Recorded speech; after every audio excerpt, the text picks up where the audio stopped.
tous et bienvenue dans Débat Foot Marseille au lendemain de cette grosse désillusion au Vélodrome, une défaite de l'Olympique de Marseille face à Lyon, 3-2 et un but des Lyonnais dans les toutes dernières secondes avant que ça dégénère un petit peu sur le terrain. On va revenir longuement sur ce match dans cette émission.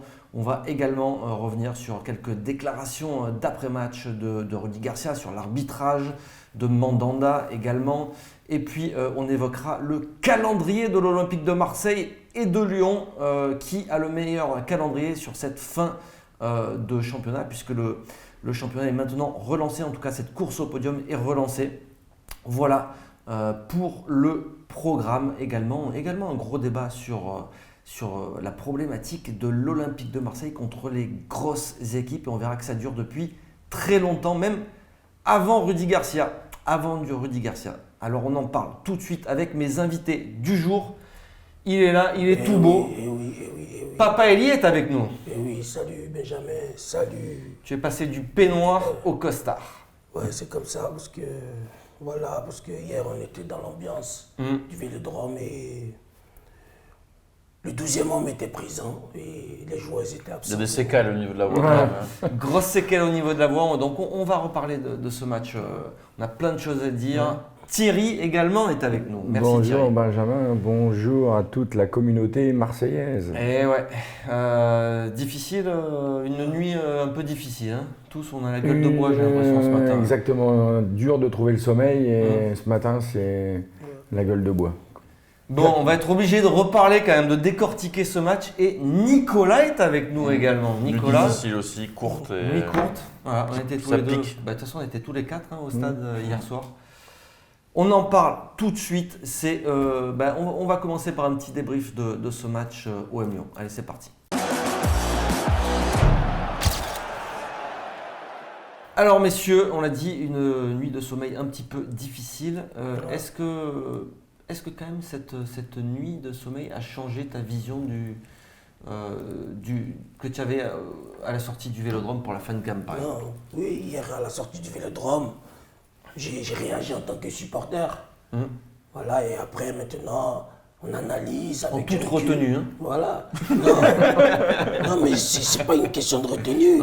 C'est simplement parce que tu viens au stade et tout le peuple marseillais vient au stade et tu viens perdre contre ton ennemi direct. Tu perds 3-2 dans le Vélodrome. Il n'y a pas pire soirée que ça. Donc, arrive un moment, coup de gueule, et après, tu rentres à la maison tranquille. Tu dors, tu te lèves le matin, tu essaies de revoir vraiment, analyser, comprendre pourquoi il y a eu cet échec en fait. Voilà. Donc, hier, j'étais en tant que supporter énervé parce qu'on a passé une soirée, tout le monde était mobilisé, les joueurs étaient absents et c'est pas bon ça. Thierry, c'est vrai qu'il y avait une grosse attente sur ce match.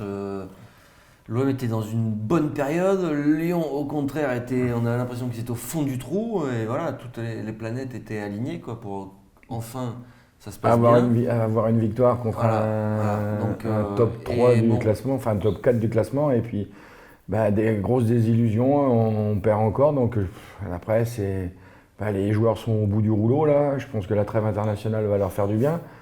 Et puis Lyon nous a dominés sur l'impact physique, la détermination.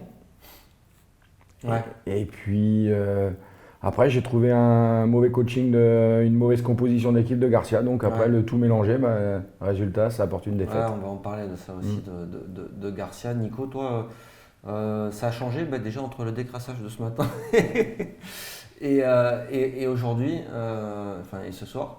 Est-ce que tu as une vision différente de ce match Non, c'est toujours la même déception. Je pense que l'OM, c'est toujours ça. C'est un peu les montagnes russes. Ils nous ont fait plaisir pendant pas mal de mois. Il n'y avait pas de défaite, ça jouait bien. Et là, on savait que cette semaine elle était cruciale pour la fin de saison. Ils ont bien négocié le match à Bilbao. Et là, patatras, tout s'écroule contre Lyon. Tu perds, tu les relances et tu te mets la pression pour la fin de saison et cette qualification en Ligue des Champions qui est très importante. Ouais. Toi, tu es convaincu que c'est les joueurs qui ont failli à leur mission. Parce que c'est un match. 11 bonhommes contre 11 bonhommes. L'OM a joué 30 minutes. Moi, les gens ils disent le coaching. Oui, le coaching, ça c'est après. Mais les 11 de départ, pour moi, c'était un bon 11 de départ. Parce que pendant 30 minutes, l'OM domine le match. Payet a l'occasion de mettre un deuxième but, même de marquer d'abord même le premier but. Manque de bol, il frappe le ballon, ça part en haut. Ouais. Après, on a la possession. Le petit Lopez, il y a tout le monde qui tape sur lui. Mais pendant les 30 minutes, il fait le job. Après les 30 minutes, quand Bertrand Traoré, il va nous mettre, Mandanda va arrêter le ballon. Après, j'ai senti l'OM avoir peur. Ils se sont dit, ah, c'est dangereux, ils peuvent nous piquer. Et après on a pu sentir, on n'a plus vu de match. On a laissé le ballon aux Lyonnais. Ils ont tout déroulé. Après, c'est comme ça, quand une équipe vous les laisse en confiance, après, ils vous marquent des buts. Ouais. On mène les 0, après, on se refait revenir au score. Après, ils nous marquent un deuxième but. Au pire moment, parce qu'il marque juste avant la mi-temps et juste après la mi-temps. Ouais. On prend un deuxième but. Toi, Thierry, tu penses que c'est plus le coaching aussi. Enfin, tu as parlé beaucoup de fatigue. La fatigue. Les jours. Ça excuse tout la fatigue parce que bon, Lyon aussi joue l'Europa League jusqu'à présent. Oui, mais contre Moscou, il y avait 6 titulaires d'hier soir qui n'étaient pas contre Moscou. Donc 6 joueurs frais. Quand on fait Rudy Garcia contre Braga, Bilbao a fait tourner en championnat et en Ligue Europa, on a vu la différence aussi. Là, la semaine dernière, on a été obligé d'aligner le 11 type à Bilbao pour pouvoir se qualifier en Ligue Europa. On raligne le... C'est vrai qu'il a vachement... Enfin, il fait beaucoup moins tourner ces dernières semaines en Ligue Europa aussi. Et là, ce qui est bien, parce que ça a permis aussi de se qualifier. Quoi. Et d'avoir des émotions aussi. Ouais. Et après, il faut reconnaître que 6 joueurs dans le 11 de départ de Lyon qui n'avaient pas joué jeudi, ça s'est vu hier soir. Et est-ce qu'il n'y a pas, c'est ce que nous disait un de nos confrères, Nassim, peut-être une différence aussi au niveau de l'effectif entre les deux. Je ne parle pas du 11, mais de l'effectif global. C'est vrai que, on voit du côté de Lyon... quand il y a un attaquant qui sort, c'est Memphis Depay qui rentre. Nous, les solutions, c'est quoi? C'est NJ Mitroglou, quoi. Ouais, bon, Mitroglou, hier, tu peux pas lui taper dessus. Il rentre, il on marque, il est encore presque décisif. Le deuxième but de Lyon. Lyon, ils construisent le jeu. Ils viennent, ils descendent, et nous, nos défenseurs, ils sont dans la surface de réparation. Mais il y a une erreur de Gustavo sur ce but. Voilà. C'est Gustavo qui rentre trop dans la surface. Oui, mais ça commence, ça finit sur Gustavo. Mais ça, à ma vie, Bertrand Traoré, quand il prend le ballon sur le côté, arrivé un moment, tu fais que reculer, tu recules jusqu'à tu rentres dans la surface de réparation. On nous apprend, on dit recule frein. À un moment, tu dois jaillir sur lui. Tu jaillis pas, tu le laisses. C'est un gaucher, Bertrand Traoré. On connaît. Bertrand Traoré, c'est technique quand même. C'est quand même un peu fort. C'est un bon joueur, c'est un croqueur quand même, c'est quand même un bon joueur. Et qu'est-ce qu'il a fait? Tranquille, il a eu le temps de passer la balle au petit tout intelligent qui a placé son ballon. Tu prends un but comme ça, je sais pas, ça c'est pas un but que l'OM doit prendre, ça. Ça c'est un but, moi je dirais, c'est un but de national. C'est un but de national, niveau national. Voilà. Ouais, mais ils n'y étaient plus là déjà. Voilà. Défense qui était en difficulté. Toi, le coaching, t'en penses quoi, Nico? Comme disait Thierry, quand je parle du coaching, c'est aussi... Oui, la compo, c'est pour ça que je reviens là-dessus. C'est vrai compo plus coaching. Mais c'est vrai qu'on savait effectivement que Lyon, en étant dominé, ils allaient jouer le contre et ça allait leur plaire. On l'a vu en début de match parce que Payet, il a 2 grosses occasions, mais Lyon, ils en ont 2 aussi. Et donc du coup, Garcia avait décidé de prendre le match en main parce qu'il a laissé le petit Lopez qui jouait beaucoup ces derniers temps à côté de Luis Gustavo. Donc ça, c'est un premier choix. Effectivement, je suis d'accord avec toi, ça a marché pendant 30 minutes. Quand l'équipe a arrêté de jouer après l'ouverture du score de Rolando, là, il aurait peut-être dû changer ses plans. Bon, il avait déjà dû faire un changement parce que Sakai s'est blessé. Mais bon, c'est peut-être là qu'il aurait dû dire, on va changer de plan, on va remettre un peu de physique avec, par exemple, Anguissa au milieu. Et il n'a pas fait. Et c'est vrai que du coup, son coaching, il n'a pas changé grand-chose. Il a fait du poste pour poste. Ça aurait pu marcher s'ils avaient été un peu attentifs parce que Mitroglou, il te met le 2-2 quand même. Mitroglou qui va te chercher déjà les points à Toulouse, il te met encore le 2-2. Tu peux te dire finalement match nul, c'était pas mal. Match nul à ce moment-là du match. Quand Mitroglou il marque, c'était comme une victoire. Il faut fermer derrière. Parce que vu le contenu. T'as pas le droit de le prendre ce 3-2. C'est pour ça que j'ai un peu les nerfs contre la défense. Parce que c'est pas comme ça. Ils ont dormi sur le 3-2. C'est un coup de pied arrêté là, ça part du hors-jeu. C'est le gardien. Ça part du hors-jeu, Premier dégagement, Rami, qui va pas bien au front. Après, Rolando aussi qui va pas bien au front. Ils sont en retard. Qu'est-ce que tu veux? Je pense qu'ils sont pas attentifs, ils sont en retard. Mandanda, il était même Mandanda, il s'est dit, il était surpris. Parce qu'il avait confiance que Rami ou Rolando, ils allaient sauter, dégager ces ballons. Il était surpris, ils étaient où? C'est bien qu'on les encense, mais quand ça va pas, on leur dit ça va pas. Là, c'était pas bien ce qu'ils ont fait hier. On dit avec tout le monde. Moi, c'est les supporters. Moi, je me mets à la place de ce public. On est sorti hier, on était humiliés là, on avait honte. Il me dit oui, ils sont là, ils disent ouais, on a mal, nanana. Mais c'est la honte quand même. Moi, j'avais honte hier. Tu vois, c'est la fierté, on est là. Si ça a dégénéré aussi en fin de match, je pense qu'eux aussi. Parce qu'ils ont compris. C'est un peu ils ont aussi compris. pour ça, Oui, c'est pour ça qu'ils sont partis. Rami, il le sait. Si Rami pète un plomb, il sait qu'il fait un mauvais match. Il est passé à côté. Mais d'entrée de jeu, il fait un mauvais match. Il était mauvais tout le match. Et Thierry, toi, juste pour terminer sur cette histoire de compo, tout ça, c'est vrai que Garcia est pas mal critiqué par rapport à Lopez, d'avoir aligné Lopez d'entrée. C'est une erreur pour toi Pour moi, c'est une erreur parce que Max avait joué. Parce que Marseille s'est fait bouffer. Quoi, mais tout à fait. Non, pour moi, au milieu, déjà Gustavo est cramé. Hier, j'aurais aligné soit Zambo, soit Sanson. Qui est plus frais, qui joue moins. Sanson était frais. Et en plus, il fait une bonne rentrée. Et en plus, quand il est rentré, il a cassé les lignes. Il avait une verticalité dans le jeu. C'est toujours le problème avec l'OM, c'est qu'il y a ces joueurs-là, ils sont tous irréguliers. Un coup, ils sont bons, non, ils sont pas bons. Donc, comment tu fais pour savoir à Après, l'avance si tu fais jouer tes joueurs à leur réel poste, les joueurs sont bons. Sanson, c'est pas un 10. Sanson, c'est un 8. Fais-le jouer à son poste et il sera bon. Ouais, c'est sûr. C'est ça le problème. Après, à chaque fois, on fait du bricolage. Alors, on n'a pas de doublure à Amavi, donc on met Sakai à gauche, on met ça à droite. On est trop ledge en effectif. On n'a pas la profondeur de banc, ni... C'est compliqué. C'est sûr. Non, les gars. Et puis, il ne faut pas qu'on oublie. Parce que, en fait, la blessure de Sakai, c'est ça qui va déstabiliser le plan. Sakai, il n'était pas parfait en début de match. Mais quand même. Il avait pris 2-3 bouillons. Oui, il avait pris, parce qu'il a fait un peu de mauvaises passes, tout et tout. Mais même face à Cornet, 2-3 fois, il s'est fait un peu bouger. Il était moins performant lui aussi. Non, mais quand même, sa blessure, ça a déstabilisé le système. Quand Bouna est rentré, Bouna il fait une mauvaise entrée. Oui, parce que Bounassar était encore pire que Sakai, c'est ça qui a il fait une mauvaise entrée parce qu'il rentre sans s'échauffer. Donc il rentre. Et bam! Même échauffé en deuxième mi-temps, même chaud, il n'était pas bon. À l'entrée de Bouna, c'était mort. Défensivement, il était large complet. Oui. Après, c'est pas un défenseur. Non, c'est pas un défenseur. Mais il a été meilleur que ça, même à ce poste. Sur le but. Messieurs, j'aimerais vous entendre aussi sur nos deux hommes forts de l'attaque, Payet-Thauvin. Voilà. Payet-Thauvin, tu les as trouvés comment, toi, Thierry? Payet, il a été là quand même un peu plus que les autres. Ouais, c'est le meilleur des quatre. C'est le meilleur des quatre, mais Thauvin, il est bouilli cramoisi, quoi. Il n'y a pas d'autre mot. Après, il faut pas non plus leur en vouloir. Ils donnent tout, donc. Mais après, quand il n'y a plus d'essence dans le moteur, on peut faire ce qu'on veut. Mais Thierry, tu veux qu'on fasse quoi? Vous dites, faut pas les en vouloir. Oui, on ne va pas les en vouloir. Ils s'en foutent même eux. Mais non, ils s'en foutent pas. Faut leur dire. Oui, on leur dit, oui. Thauvin, il est passé à côté.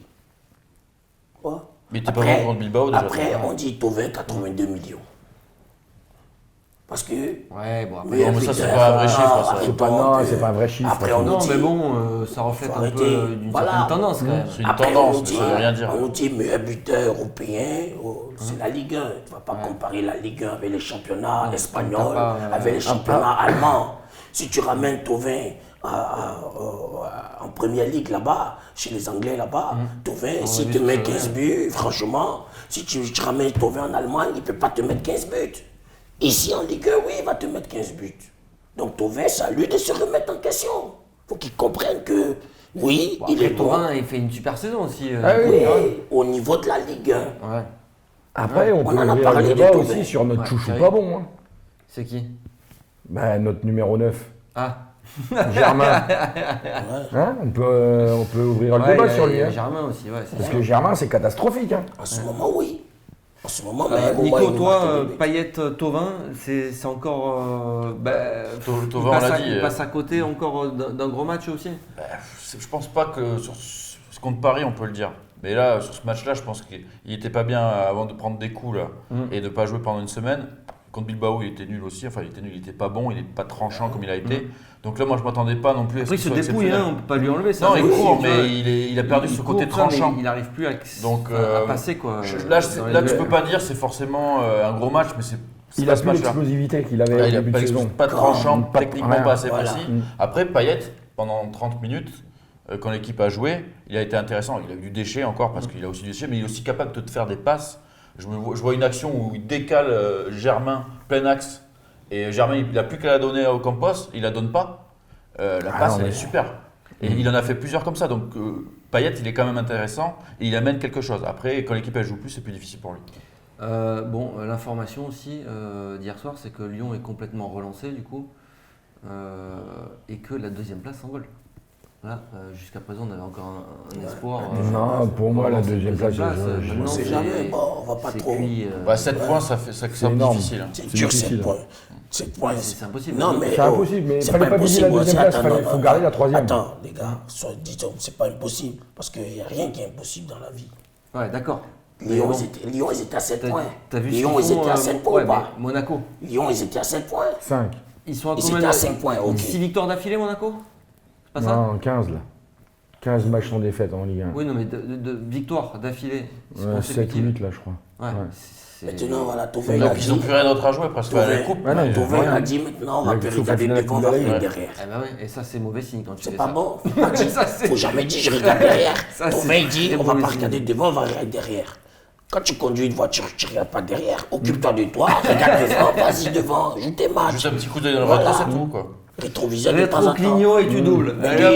Bon, messieurs, on va terminer ce débrief et on va parler d'arbitrage un petit peu parce que justement, il y a eu quelques déclarations à ce sujet et on va les écouter tout de suite. Après, on a plutôt mal défendu aujourd'hui, donc ça, c'est notre responsabilité. Après, au lieu de voir à 2 partout, temps additionnel, au lieu de voir Mitroglou défier le gardien en 1 contre 1 et avoir quand même de grandes chances de mener 3-2, on se retrouve non seulement avec un hors-jeu complètement imaginaire, un carton jaune pour Mitroglou et un coup franc qui nous fait perdre le match. Donc je veux dire, ça fait beaucoup quand même. Voilà. Donc c'est pour ça que je dis que les responsabilités sont partagées. Je pense que le corps arbitral sur cette action-là a eu tout faux. Et j'en ai marre de dire qu'il faut la vidéo, quoi. On va juste l'attendre maintenant la saison prochaine tranquillement. Non, mais bon, ça commence à saouler, quoi. Voilà, contre Nantes, il y a 3 pénaux qui sont pas sifflés. Ce soir, s'il n'est pas sûr qu'il garde son drapeau en bas, quoi, faut arrêter. Quand ils sont sûrs, ils prennent leurs décisions, et ils ont raison, c'est bien. Et puis quand ils sont pas sûrs, abstenez-vous. Bon, voilà, point, allez, j'en ai déjà assez dit sur ça.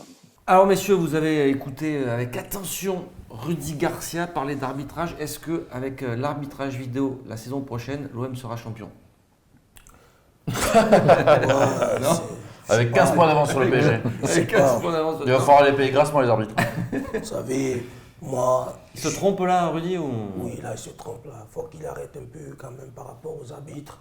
C'est vrai que les arbitres, c'est des êtres humains qui peuvent se tromper. Je dis toujours, moi, à mes petits, respecter l'arbitre, c'est le seul maître du terrain. Quand j'ai appris à jouer au foot, c'était comme ça. Fair play, mentalité fair play. L'arbitre, le seul maître du terrain, il faut le respecter. C'est un être humain, il peut se tromper. Donc, quand on va jouer un match, si on veut parler d'arbitrage, souvent c'est ceux qui perdent, c'est les perdants qui parlent toujours de l'arbitre. Les gagnants, ils ne parlent jamais de l'arbitre. C'est les perdants toujours qui vont chercher la petite bête pour dire l'arbitrage. Mais voilà, l'hors-jeu de Mitroglou. Il y en a qui disent hors-jeu, il y en a qui disent il n'y a pas hors-jeu. Moi, j'ai pas vu. Parce que ça se joue à rien en fait. Voilà. Ça se joue à rien. Même il paraît qu'avec la vidéo, ça peut être hors-jeu, ça peut ne pas être hors-jeu. Il est hors-jeu. Voilà, il est hors-jeu. Mais même la vidéo, il suffit que tu te... Ça dépend au moment où le ballon quitte le pied, en fait, c'est ça la difficulté. Pied, si t'es pas ça joue pile poil machin, ça joue une centaine de secondes. C'est le buste qui est l'écran lyonnais. Après, c'est l'arbitre qui fait son choix. L'arbitre a dit que pour lui, il y a hors-jeu parce que les pieds, effectivement, sont dans le camp olympien, mais le corps, le haut du corps, c'est ça qui compte, les épaules, sont dans le camp lyonnais. Mais bon. Après, je suis d'accord avec Rudy, moi. pourquoi ne pas laisser l'avantage à l'attaque. Ça c'est sûr. Quand c'est parce douteux que comme ça, si c'est un poil de couille en gros qui te met hors jeu, ok, il aura raison l'arbitre au final. Mais est-ce que ça va pas dans le sens du jeu quoi? Non, c'est sûr. Mais après, Rudy ne peut pas se cacher derrière ça, quoi. Ça, c'est un peu un défaut qu'il a de trop pleurer sur l'arbitrage. Oui, il y a des erreurs d'arbitrage, des fois c'est rageant, c'est énervant, mais là, il devrait plutôt se concentrer sur les erreurs. Il en a parlé de sa défense qui n'a pas été bonne, mais il devrait plutôt se concentrer là-dessus, sur ses joueurs, sur son coaching, plutôt que se cacher derrière l'arbitre. Oui, ça arrive, les erreurs d'arbitrage, mais il ne faut pas parler de ça. Je ne vais pas encore parler de Bielsa qui n'en parlait jamais, mais je pense que c'est un bon exemple par rapport à ça. L'arbitrage, c'est une fausse excuse. Ça t'agace toi d'entendre Garcia souvent quand même parler d'arbitrage vidéo, machin. Bon, c'est vrai que c'est agaçant, mais il y a eu des situations où il a eu raison d'en parler. Mais oui, bien sûr. Là hier sur le hors-jeu, l'arbitre assistant il fait qu'il le considère hors-jeu, il y a hors-jeu. Après, l'arbitrage n'a pas été si mauvais que ça hier. La seule erreur. J'ai trouvé quand même qu'il y avait pas beaucoup de fautes sifflées en faveur de l'OM sur ce match. Pour moi, la seule erreur d'arbitrage hier soir du trio, c'est sur l'altercation entre Ocampos et Raphaël. Les deux méritent jaune et Raphaël doit être expulsé. Pour moi, c'est la seule véritable erreur. Faut que Rudy il se concentre sur son équipe. On a mal joué hier. Le peuple était là. Les joueurs n'étaient pas là. On a perdu. Il faut remobiliser les troupes. On se repose 2 semaines, tranquille, et on revient lucide pour essayer de garder la tête haute jusqu'à la fin du championnat. Allez, impeccable. On va écouter maintenant Steve Mandanda. C'est après le match, au micro de Nicolas, de Football Club de Marseille. Et oui, on l'écoute. Allez. Mieux de la meute. Ce qui est dommage, c'est qu'on a beaucoup parlé cette semaine. J'ai lu, j'ai entendu, et au final, on s'est fait exploser. Et c'est ce qui est le plus regrettable. Sur la fin de match, je pense qu'on se trompe un peu tous de combat. C'est sur le terrain qu'on aurait dû être solide. Bon, le premier, hein, mais il y a quand même un peu de colère parce qu'ils ne respectent pas trop l'adversaire. Mais bon, ils ont gagné, ils reviennent à 2 points. On n'a pas fait le match qu'il fallait, on a perdu. Donc voilà, cette 3e place, maintenant, ça va se jouer avec Lyon. On décroche par rapport à Monaco. Donc on va se battre jusqu'au bout et on verra bien. Alors Thierry, est-ce que tu es d'accord avec Steve? Est-ce que Marseille a trop parlé avant le match? Je pense, hein. Puis en plus le staff lyonnais s'en est servi pour motiver les Lyonnais par rapport à toutes ces déclarations qui ont été faites dans la presse. Hein. Ça ne sert à rien de parler avant le match. En fait, quand on dit toutes ces déclarations, c'est surtout la déclat de Zambo dans la Provence qui disait vouloir... On veut les exploser, ouais. Voilà. Mais après, est-ce que c'était grave de dire ça?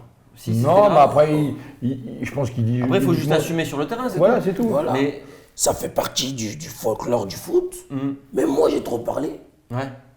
Moi, j'ai parlé plus que tout le monde. Parce que nous, on se plaint tout le temps après, les joueurs ils disent rien, les interviews c'est chiant. Non, c'est sûr, ça fait partie du folklore. Moi, quand j'ai vu cette interview, très très bonne interview de nos confrères de la Provence, j'étais content de voir ça. Oui, ça met encore le feu. C'est parce qu'on a perdu que les gens ils voient ça comme ça. Si on avait gagné. Ouais.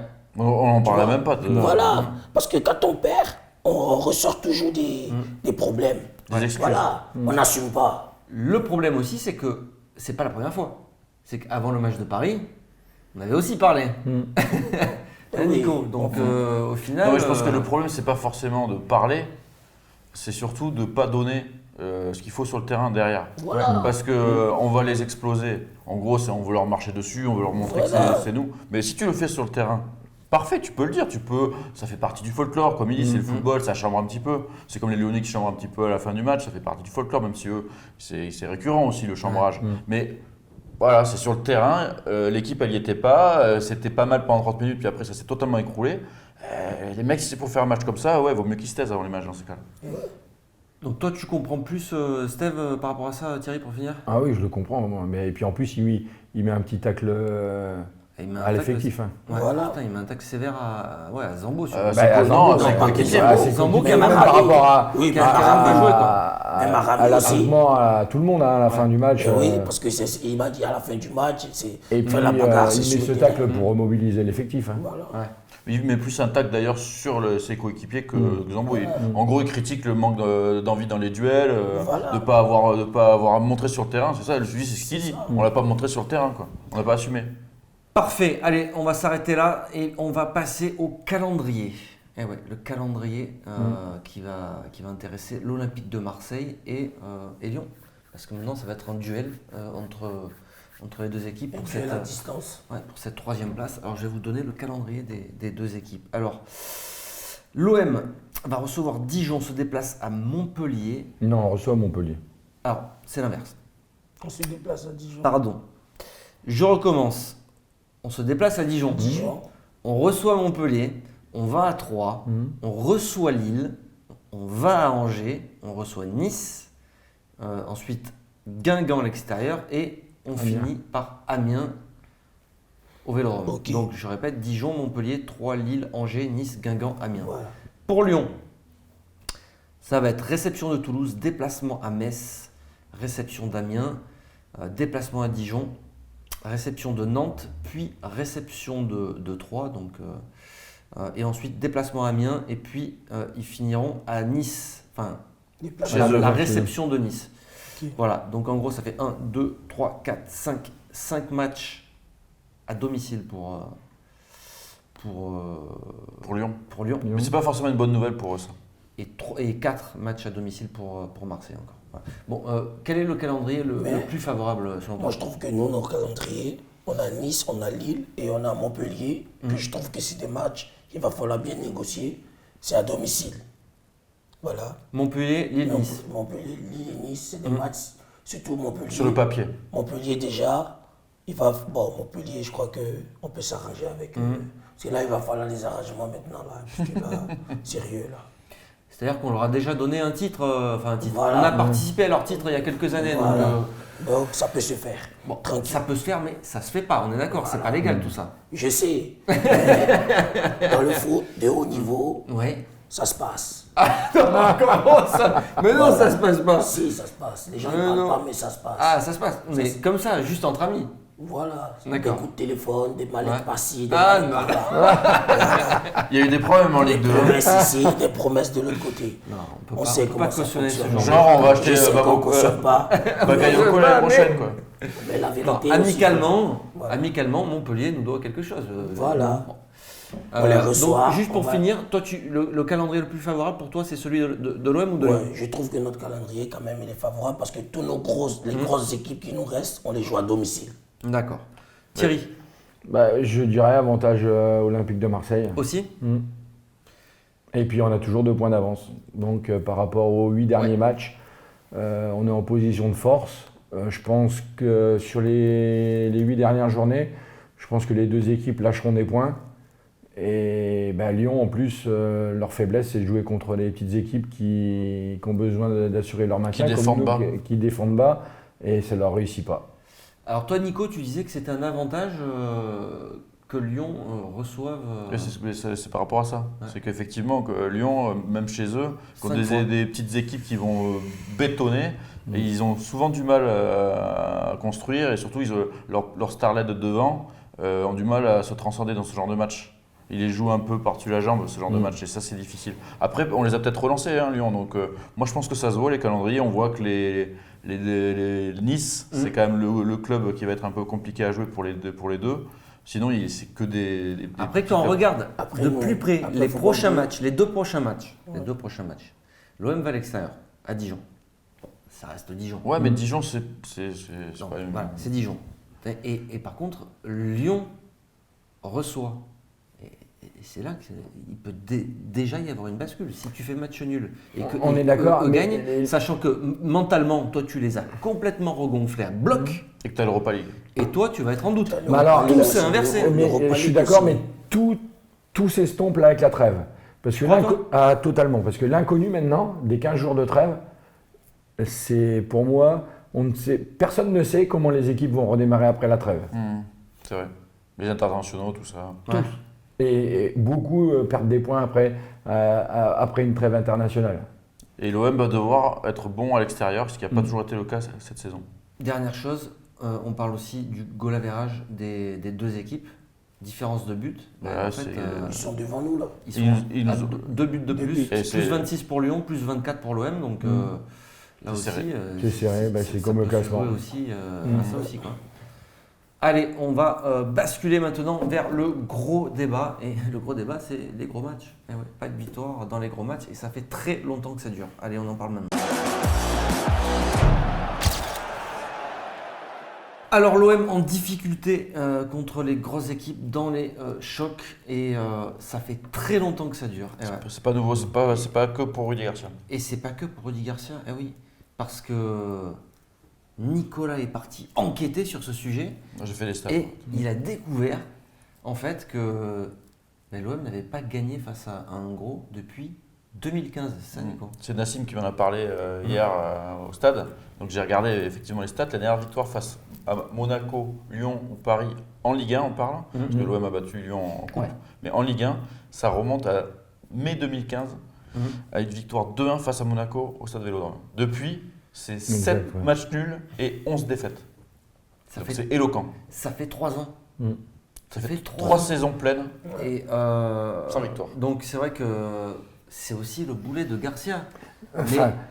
Mais ça existait aussi avant lui. Donc je ne jette pas la pierre à Garcia parce que depuis 2015, si on fait un peu la rétrospective de ce qui se passe à l'OM depuis 2015, en 2015, la direction Labrune Dreyfus avait déjà dégraissé l'effectif. Oui, c'était la liquidation. C'était la liquidation. Et donc on a fait une saison avec Mitchell où ça a été.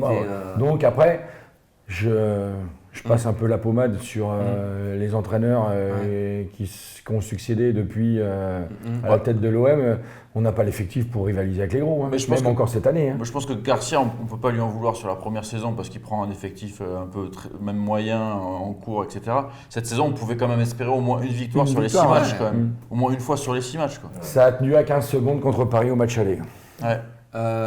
C'est vraiment la question qui agace le plus Garcia. Non, en fait, c'est pas. Et ça, à chaque fois que tu lui remets ça l'irrite à un point. Vexé. Il est vexé. Mais est-ce que c'est une limite, tu penses aussi, de Garcia ? De ne pas être capable d'arriver à préparer mentalement ses joueurs pour les mettre dans les meilleures dispositions ? Ou faire un coup tactique, à chaque fois qu'il fait un coup tactique, finalement. Il ne le fait plus maintenant. Il ne le fait plus. Lopez, c'est un micro-coup tactique. Mais non, s'il jouait ces derniers matchs, c'est dans la continuité quand même. En fait, c'est une limite de Garcia et c'est une limite aussi de l'équipe. Voilà. C'est une limite des joueurs. C'est tout le monde. Tout le monde est limité. On est arrivé au bout de ce qu'on est. Mais l'effectif est limité de tout. Oui, d'accord, mais je veux dire, Strasbourg. Ils ont battu Paris, donc n'importe quelle petite équipe. Oui, mais Strasbourg a battu Paris. Non, mais ça se passe en coupe, tu vois, des équipes qui arrivent à surperformer. Au tennis, t'es classé 200e joueur mondial, un jour tu vas taper un mec du top 10 parce que t'as surperformé. Strasbourg a battu Paris un week-end après avoir joué le mercredi en Ligue des Champions, et puis Paris a pris certainement le match de Strasbourg par-dessus la jambe. Bien sûr. Mais ils ont réussi quand même à surperformer. Cette équipe-là, tu as l'impression qu'elle ne surperforme jamais. Oui. Elle est toujours forte avec les petites équipes et faible avec les gros. Parce qu'ils sont dans leur confort. Et c'est mental aussi. Voilà. On a des joueurs qui n'ont pas faim. On a des joueurs qui sont rassasiés. Je ne sais pas si c'est une question de faim. Moi ils ont pas j'ai l'impression que c'est une limite mentale des gros matchs. La faim, ça te transcende. Quand tu as faim, là, tu as envie de bouffer. Ils se mettent trop la pression peut-être. Voilà, moi je pense qu'ils se mettent trop la pression. Entre les supporters, le Vélodrome, de jouer là, quand tu n'as pas le mental, c'est comme le joueur du Barça qui a avoué que lui, quand il joue au Barça, il tremble sur lui, il ne sait pas, il a la pression. C'est ça en fait. Ils n'ont pas cette mentalité-là pour pouvoir assumer cette pression dans ce stade. Mais regarde, un mec comme Rami, Nico. C'est le mec qui est le plus déjà le plus régulier, c'est un des plus réguliers cette saison, qui a une forte personnalité. Comment ça se fait que lui aussi Non, mais lui, il est cramoisi parce qu'il a joué tous les matchs. Et non, mais c'est pas que. Mais c'est important. Mais non. Si, Parce que toi, mais- tu penses qu'au physique. C'est pas que physiquement, c'est mentalement. Je pense que mentalement, il est rincé aussi. Sur ces gros matchs-là, je veux dire, tu peux Mais ça pas- se joue des détails, tu les comptes gros sur- matchs. Tu comptes sur tes Et, tauliers, sur tes joueurs expérimentés Donc, aussi. Si ça va Et- dans les détails, c'est que quelque part, tactiquement, dans ces gros matchs, on n'est pas là. C'est pas que Mais tactiquement, je pense que c'est aussi tactiquement la qu'on soit pas là concentration. dans les gros matchs. Après, si tu prends les 3 gros effectifs de notre championnat, que ce soit le PSG, Monaco et Lyon, ben, ils ont pratiquement tous un meilleur effectif que nous. Hein. Donc eux, ben, les gros matchs, ils sont présents. Et nous, ben, on a du mal parce que l'effectif est limité. Hein. Alors, il y a une autre chose aussi. Donc, Vas-y, tu finis. donc tu trouves qu'on a un problème d'effectif là. Ah oui, ben, En tout cas, ce qui est sûr, c'est que l'effectif, il est court.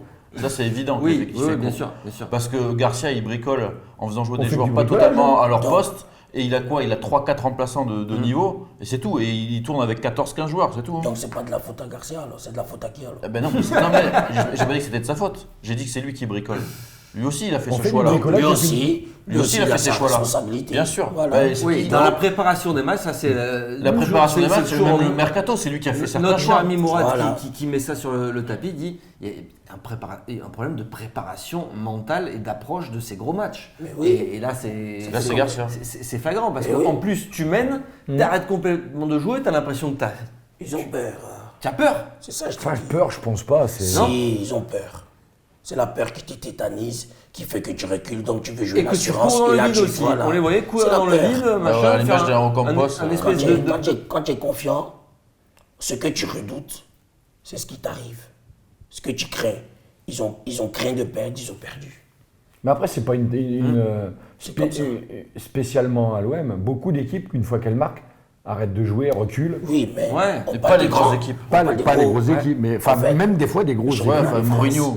Enfin, ouais, mais et même des fois, il y a des équipes, elles marquent et puis elles arrêtent, elles gèrent leur temps fort et Mais leur dans temps ce cas-là, il faible. faut savoir défendre. Ouais. Et Marseille, c'est quand même pas sa marque de fabrique cette saison. Mais oui, de mais bon, savoir défendre. après, je reviens encore une fois de plus, l'effectif est limité. L'effectif, ça veut dire qu'on est encore très loin en termes d'effectifs Ah.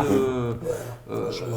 Allez, Par exemple, ça Ligue se des voit. Champions la saison prochaine. Thauvin en parlait hier.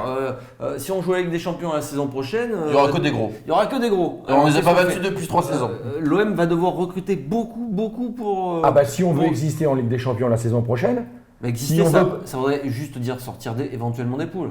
Ça. sortir des poules, bien Ouais. sûr. Parce que Non, on va pas voire construire- finir 3ème de poule pour être reversé en Ligue Europa déjà. Mais si on va avec cet effectif en Ligue des Champions Oui, la ça, saison c'est- prochaine, c'est- par exemple, si on prend un groupe de Un plus peu ou chaud. moins un peu chaud, un groupe de la mort, Alors, c'est des mais facteurs. on finit dernier avec pratiquement 0 points encore. On fait comme en 2012. Hein. C'est pas bien ça. Mais il faut pas avoir peur de dire la vérité. Il faut le dire. bien sûr, bien sûr. Non, il faut que les gens ils en aient conscience. Ils en aient conscience. Il ne faut pas s'enflammer parce que l'OM il faut une belle saison en Ligue 1 Ouais, et qu'il faut un bon parcours en Ligue Europa. La Ligue des Exactement. Champions, c'est un niveau au-dessus encore. Alors il y a quelque chose aussi qui m'a interpellé moi, et tu en parlais hier, c'est que à chaque fois que l'OM est bien, tu as l'impression que ça passe un palier, que le projet avance, tout est bien. Et à ce moment-là, il y a un gros qui se pointe au Vélodrome Ou pas au Vélodrome. et ça casse tout. Voilà. Et t'as Ça pris casse un- toute la dynamique Ouais. et ça casse toute l'effervescence du côté des supporters Voilà. parce que hier au Vélodrome il y avait une ambiance de fou quoi. Ben, Avant le match, 3-4 heures avant le match. avant c'était le feu match, déjà. c'est le feu, tout le monde est dans l'euphorie, veut taper Lyon, un tifo magnifique dans le stade, des fumis, machin. Partout. Et ils viennent te casser ça. En gros, Voilà. ils te cassent les jambes Voilà. en termes un peu d'émotion, de passion. C'est ça. C'est C'est ce qu'on dérangeant ça. retient.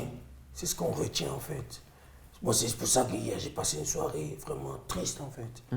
Hier, j'étais touché, hein. J'étais mal hier. Hein. J'étais pas bien du tout. Et pourquoi ces joueurs, ils comprennent pas ça? C'est bien de dire oui, je joue dans le plus grand club, oui, oui, les plus grands supporters, oui, les plus grands supporters. Mais qu'est-ce que vous avez fait pour nous hier? Après, ils se plaignent, ils disent le stade il est vide, on vient pas au stade. Hein. Mais les mecs qui viennent, Et ils se font taper. Quand on vient voir les petits matchs, vous gagnez, on est content, mais c'est pas ça qu'on entend. Oui, bien sûr. Nous, on attend c'est vrai qu'il a du mal à le comprendre, ça aussi. C'est pas ça qu'on entend. Garcia, on attend quand pas machin sur Garcia, il a fait un super boulot cette saison, il faut le dire. Ça, on peut pas lui enlever. Mais, non, ça c'est un boulot. En termes de passion aussi, si les gens veulent revenir au stade, c'est un stade qui a du mal à se remplir tout au long de l'année. On a besoin de ce genre, on a besoin d'un super parcours en Ligue Europa, mais on a aussi besoin de victoires significatives. Non, c'est compliqué. Hein. Et tu passes là, je pense que les gens vont. Enfin, on a pris un coup derrière la casquette, quoi. Hein. Ça va être difficile encore de s'en remettre. Heureusement qu'il y a la trêve. Parce que si on a été obligé d'enchaîner 3 jours après encore là, sur une journée de championnat, je ne sais pas si. Ah, tu penses ça? Vu l'état de l'effectif. Physique, oui, au niveau physique, bien sûr. Mais là, je pense que la trêve est bien. Les deux, physique et mental. Et après, le problème, on en revient toujours, on n'y arrive pas à contrôler les gros, quoi. Match aller-retour, ils nous ont tapé. 2-0, 3-2. C'est ça qu'il faut réaliser. Match aller-retour, ils nous ont tapé. Et Nico, si on finit 3e, au final, on s'en fout de ça? Non, on s'en fout pas parce que je pense que Garcia, si ça l'énerve, c'est pas par hasard. Et je pense que Garcia, il a conscience de tout ça. Garcia, la crise qui s'est tapée début de saison, c'est parce qu'il a perdu contre Monaco, enchaîné avec Rennes. Comme tu dis, le Forêt est remonté, tu perds contre Lyon en fin d'année, ça fait un petit peu mal quand même, ça repique. Là, tout allait bien, début d'année, c'était l'enchaînement que de victoires. Et à chaque fois que tu montes, il faut que tu passes le palier. Ouais, et tu arrives, et tu prends un gros, ça casse tout. Ça casse toute la dynamique, tu fais. Ça, il peut plus continuer comme ça. Tu redescends sur terre pour réaliser vraiment où tu es. Tu arrêtes de t'envoler. Ton niveau, c'est ça. Ouais, mais c'est dommage. Mais c'est ça qui casse un peu le rêve aussi. Le triumvirat, Garcia, il les a mis au courant. Il sait très bien qu'il a la limite de l'effectif. Voilà, ils sont conscients maintenant. Ils en sont conscients. Mais est-ce que l'inverse n'est pas vrai? Est-ce que le triumvirat, est-ce que les deux qui sont au-dessus de lui, ils vont pas lui dire c'est aussi ton job d'essayer de faire surperformer cet effectif-là de temps en temps? S'il finit 3e, il aura surperformé. Non, ils vont pas lui dire ça. Ah ouais, il n'aura pas gagné un gros match de. Non, mais 2 ans. En termes de classement, il aura surperformé en termes de classement. Oui, il y aura le classement, d'accord. Parce que les gens, ils ont 250 millions d'euros de budget, il ne faut pas l'oublier. Ils ne vont pas lui dire parce qu'ils sont ensemble. Ils sont ensemble. Et ils sont en train de nous gérer.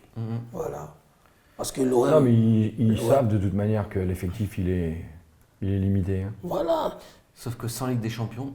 Là, ça va être compliqué. Ah, c'est pour ça que la 3e place, elle est importante, mais après, là, ça serait on est quand même un an en avance par rapport au projet. Ouais, mais bon, mais c'est vrai qu'il repart. Quand tu as rêvé toute l'année de ce podium et de cette éventuelle Ligue des Champions, si tu l'as pas à la fin.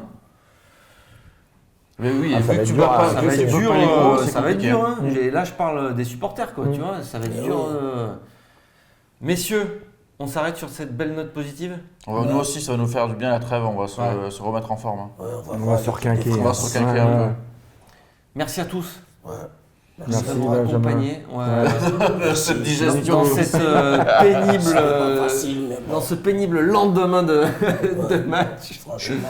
Enfin, c'est même dans la défaite et oui, dans la bien victoire, sûr, on est toujours solidaire, on est toujours carrément, derrière l'Olympique de Marseille. On est là, à l'OM, mais quand même, il faut être conscient de nos limites et penser maintenant déjà au futur. Il ne faut pas se donner la face. Et on a 2 points d'avance encore et voilà. Ça va être important ces 2 points-là. Pour les garder.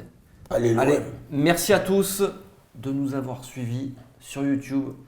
Restez connectés sur footballclubdemarseille.fr et à très bientôt. Merci.